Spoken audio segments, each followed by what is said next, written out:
अपने दिन की कीजिए शुरुआत अध्यात्म के साथ। देखिए धर्म गंगा कार्यक्रम प्रत्येक दिन सुबह 9 बजे नए एपिसोड में नई जानकारी और प्रसंगों के साथ होंगी अध्यात्म की बात। पेश है धर्म गंगा कार्यक्रम। नमस्कार, सुप्रभात, जय श्री राधे। आप देख रहे हैं धर्म गंगा कार्यक्रम और हम आपके साथ उपस्थित है दिलजीत।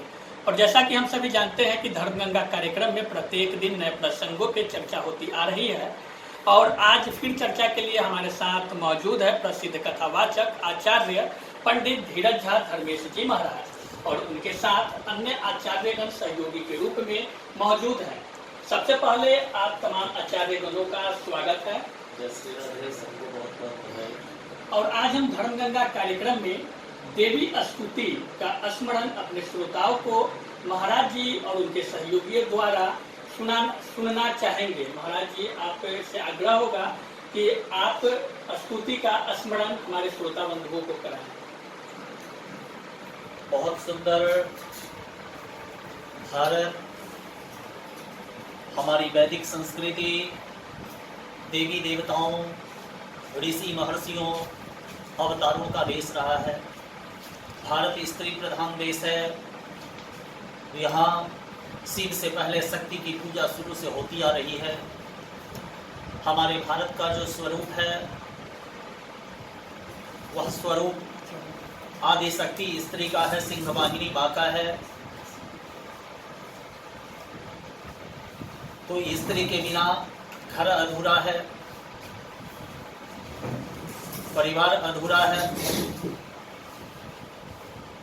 व्यवस्था अधूरा है और आदि शक्ति से ही संपूर्ण संसार के 84 लाख योनियों का प्राकट्य हुआ है। हमारे वैदिक ग्रंथों में वर्णन आता है, जब माँ की भक्ति, माँ की पूजा अर्चना में जब हम लीन होते हैं, उनके चरणों का आश्रय लेते हैं, तो ईश्वर प्रदत्त जितनी भी विवेक हमारे पास है, हम सबसे माँ को मनाने का प्रयत्न करते हैं, माँ को प्रसन्न करने का प्रयत्न करते हैं। तरह तरह के पुष्प, अक्षत, धूप, दीप, चंदन, नैवेद्य, नाना सुगंध, नाना फल, पुष्प, मिष्टान्न इत्यादि उनके चरणों में समर्पित करते हैं। उनके लिए हवन करते हैं, अल्पाहार निराहार रहकर उनकी आराधना करते हैं। उनके द्वादशाक्षर, उनके बीज मंत्रों का जप करते हैं, दुर्गा सप्तशती का पाठ करते हैं, देवी भागवत का पाठ करते हैं, उनके 108 नामों का हम श्रवण करते हैं। और उसके बाद भी मन में शंका होती है, अगर कोई कमी रह गई होगी तो माँ प्रसन्न नहीं हो पाएगी। होना भी चाहिए, क्योंकि स्त्री से ही हमारा जन्म हुआ है, स्त्री के द्वारा ही हमारा लालन पालन हुआ है। और अंत में जब सारी दुनिया हमें ठुकरा देती है, तब यह शरीर स्त्री रूपी धरती में समाहित होकर अपने लीला को समाप्त करता है। उस आदि शक्ति निर्गुण नयीमयी त्रिगुणात्मिका भगवती महाकाली महालक्ष्मी महासरस्वती स्वरूपा जगत जननी नवदुर्गा 10 महाविद्या की संपूर्ण भक्ति अर्चना करने के बाद मन में जो शब्द आता है वह यही आता है।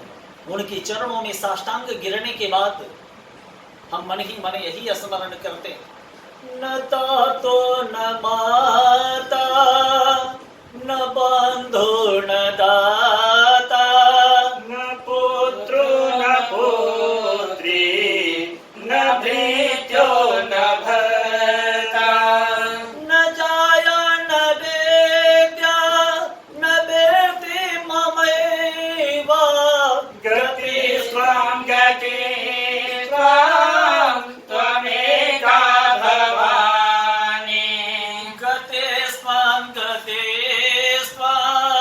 त्वमेका भवानी गति स्वां गति स्वां त्वमेका भवानी भवबंध पारे महादुख भेदो पपत प्रगामे प्रलोभी प्रभा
गते स्वां गते स्वां त्वमेका भवानी विवादे विषादे प्रमादे प्रवासे जले चानले पार्वते सत्तुमाते अरण्ये शरण्ये सदा मा प्रपाहि गते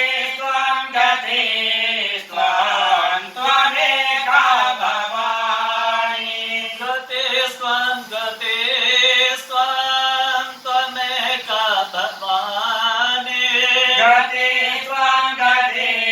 स्वां त्वमेका भवानी अनाथो दरिद्रो जरारोगयुक्तो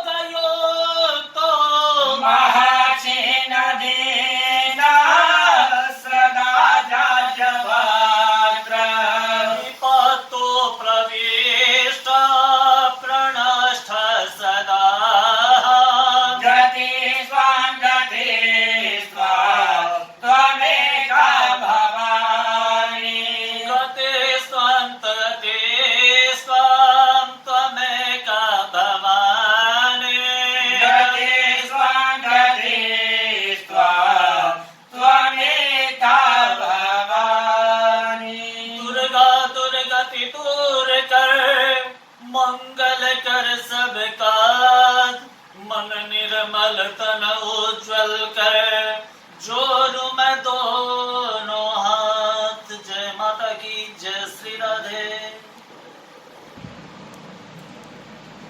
महाराज जी और उनके सहयोगी आचार्य द्वारा आप तमाम श्रोता बंधुओं को देवी स्तुति का स्मरण कराया गया है।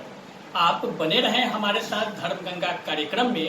हम आगे भी आपको अन्य स्तुतियों का स्मरण महाराज जी के मुख से कराया जाएगा। तब तक के लिए नमस्कार।